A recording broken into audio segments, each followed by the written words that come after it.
네, 광복 71주년을 맞아 단행되는 특별사면 대상자가 오늘 오전 공개됐습니다. 유전병을 앓고 있는 이재현 CJ그룹 회장이 포함될 것이냐에 관심이 쏠렸는데요.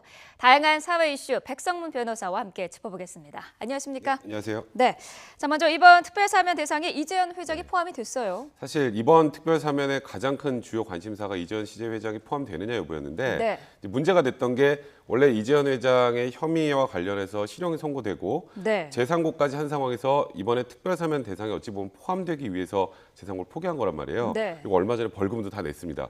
이 상황에서 만약에 이제 그냥 사면이 안 되는 상황이 되면 그냥 꼼짝없이 더 이상 이제 법적으로 다툴 상황이 없었는데 네. 그러니까 이재현 회장 측에서는 이랬던 것 같아요. 어차피 재상고를 해도 실형이 나올 가능성이 높다고 판단을 했고 그래서 최후의 수단을 썼는데 이제 정부에서 바라보기에는 이게 뭐 재벌을 사면한다라는 개념보다 네. 아까 말씀하셨던 것처럼 뭐 사르코 마리투스병이라고 해서 사실상 지금 뭐 구속 기간 내에도 대부분 구속 집행정지나 이번에도 형 집행정지 상황이었잖아요. 네. 현실적으로 수용 생활할 수가 없다라고 판단했던 것 같습니다.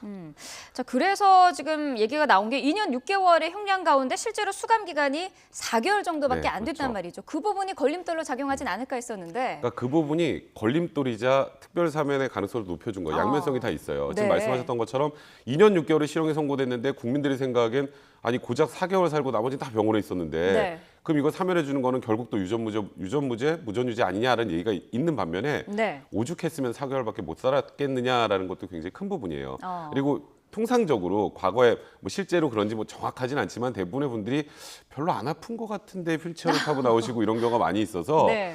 그런 경우에 만약에 이런 상황이었다면 아마도 안 됐을 텐데 이재현 회장이 아프다는 건 거의 모든 국민이 다 압니다. 네. 그리고 유전병 자체가 근육수축병이라 뭐 사실상 뭐 지금 수용 생활을 앞으로도 현실적으로 진행하는 게 불가능하다면 지금 상황에서는 오히려 인도주의적 관점에서 사면을 해주는 것이 맞지 않느냐라는 얘기도 있었거든요. 네. 그쪽에 따랐던 것 같습니다.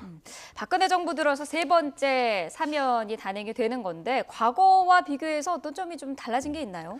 그러니까 일단 박근혜 대통령의 사면과 관련해서는 일정한 기조가 있었잖아요. 정치인은 배제하고 재벌도 최소화하고 그런 면에서는 사실 이번 사면도 그 전에 사면하고 특별히 다른 점은 없는데 네. 일단 숫자가 조금 줄었습니다. 네. 숫자가 좀 줄었고 사실 이번에 더 논란이 됐던 건 이재현 회장도 이재현 회장이지만 김승현 하나회장이나 뭐 최재원 SK그룹 부회장이나 아니면 LIG 넥스원 구본상 부회장도 포함될 것이냐 그게 이제 또 하나의 주요 관심사였는데 네. 지금까지의 기조와 그렇게 크게 다르지 않았던 것 같아요. 결국 이재현 회장만 건강상의 이유 때문에 형집행이 불가능하다는 판단으로 사면했을 뿐이고 네. 나머지 이제 경제인 같은 경우는 대부분 이제 소상공인 중심으로 사면이 이루어졌다라는 거에 대해서 결국 이제 생계형 사범에 주로 사면이 이루어진 거고요. 네. 그거는 그간의 기조가 크게 다르지 않습니다.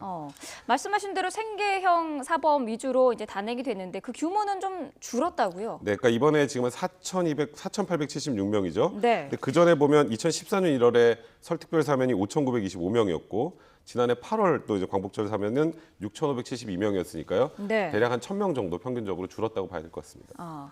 자, 말씀하신 대로 기업인의 막판 추가 포함도 점쳐졌습니다. 네. 뭐 새누리당의 새로운 지도부와도 이 대화를 하면서 큰 통 사면이 있지 않을까라는 예상은 했었는데 그 부분은 좀 없었던 것 같아요. 그러니까 이정현 이번에 신임 대표가 그런 취지의 제안을 했죠. 네. 근데 사실 박근혜 대통령이 항상 뭐 원칙을 많이 강조를 하시는데 이게 여론이 사실 사면은 가장 중요하단 말이에요. 네. 이게 사면이라는 것 자체가 쉽게 말해서 있던 죄를 대통령 마음대로 없애주는 거잖아요. 아주 네. 간단하게 생각하면.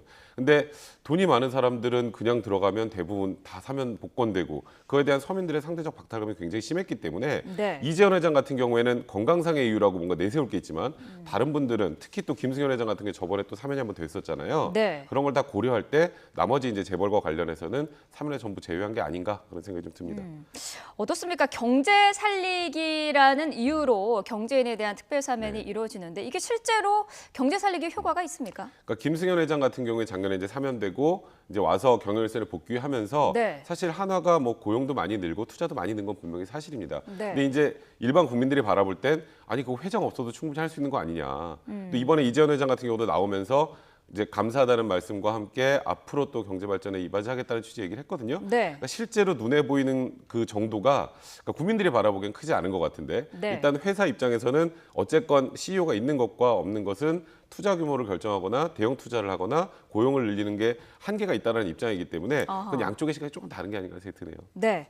자, 그런가 하면은 142만 명의 특별 감면 가운데서 음주운전자는 전부 제외가 됐어요. 그것도 역시 여론을 의식한 겁니다. 네. 최근에 음주 사고 굉장히 많잖아요. 그러니까 음주로 인해서 면허가 정지되거나 취소된 사람들은 이번 대상에서 전부 뺀 겁니다. 그러니까 네. 음주운전에 대한 경각심 불러일으키기 위한 거고요. 그리고 또 요즘에 보시면 난폭운전 굉장히 많잖아요. 네. 그러니까 난폭운전으로 인해서 생긴 벌점이나 면허 정지 처분 관련해서는 대부분 이제 사면에서 제외를 했고요. 이번에 포함된 건 대부분 작년 7월 13일부터 올해 7월 12일까지 이제 뭐 신호 위반이나 뭐 여러 가지 이제 벌점이 쌓여서 면허 정지되거나 취소되신 분들도 있고 네. 벌점에 쌓여 있는 분들도 있잖아요.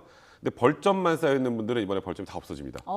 그리고 면허가 정지된 분들은 바로 이제 운전하시면 됩니다. 근데 면허가 취소된 분들 있잖아요. 네. 취소된 분들 같은 경우에는 6시간 동안 교육을 받고요. 네. 원래 면허가 취소되면 일정 기간 동안 면허를 못 따잖아요. 네. 그 6시간의 교육을 받으면 바로 면허를 취득할 수 있습니다. 그 부분 다시 한번 좀 정리를 해주죠. 정지가 됐던 사람들은 바로 그러면은 네, 그렇죠. 언제 내일부터 운전이 가능한 내일부터 거예요? 바로 이제 운전이 가능한 거고요. 네. 이제 취소가 되신 분들은 대부분 면허 취소하면 1년 동안 아니면 2년 동안, 3년 동안 면허를 재취득하지 못하잖아요. 네. 근데 6시간의 이제 관련된 교육을 받으면 바로 이제 그 취소 기간 자체가 사라지면서 이제 면허를 다시 취득할 수 있는 거죠. 근데 대부분 생계형 운전자분들 있잖아요. 네. 그런 분들이 혜택을 많이 볼 거라고 보입니다. 지금 현재. 네. 자, 그러면은 자신이 여기 대상에 그 포함이 됐는지 안 됐는지도 개별적으로 확인이 가능한 거죠? 그거는 제가 보기에는 경찰서에 좀 확인해 보면 네. 대부분 본인이 거기에 포함되는지 아닌지는 금방 확인이 가능합니다. 네, 알겠습니다.